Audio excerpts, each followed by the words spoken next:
ಫೆಂಗಲ್ ಚಂಡಮಾರುತಕ್ಕೆ ತಮಿಳುನಾಡಿನ ಕರಾವಳಿಯು ಸಂಪೂರ್ಣ ಧ್ವಂಸವಾಗಿದ್ದು, ಇದೀಗ ಫೆಂಗಲ್ ಚಂಡಮಾರುತದ ಪ್ರಭಾವವು ಕೇರಳವನ್ನು ಬಾಧಿಸಿದೆ. ಕೇರಳದ ಹಲವು ಜಿಲ್ಲೆಗಳು ಇದರ ಪ್ರಭಾವಕ್ಕೆ ಒಳಗಾಗಿದೆ.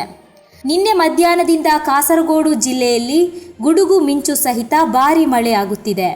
ಕಣ್ಣು ಕತ್ತಲಾಗುವಂತೆ ಮಾಡುತ್ತಿದ್ದ ಮಿಂಚು, ನೆತ್ತಿ ಮೇಲೆ ಹೊಡೆದಂತೆ ಭಾಸವಾಗುತ್ತಿದ್ದ ಗುಡುಗು ಜನರನ್ನ ದಿಗ್ಭ್ರಮೆಗೊಳಿಸಿತ್ತು.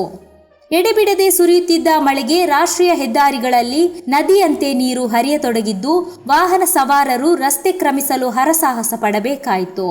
ಅಲ್ಲದೆ ತಗ್ಗು ಪ್ರದೇಶದ ಹಲವು ಮನೆಗಳು, ವರ್ಕಾಡಿ ಶ್ರೀ ಕ್ಷೇತ್ರ ಕಾವಿ ಸುಬ್ರಹ್ಮಣ್ಯವು ಭಾಗಶಃ ಮುಳುಗಿದೆ.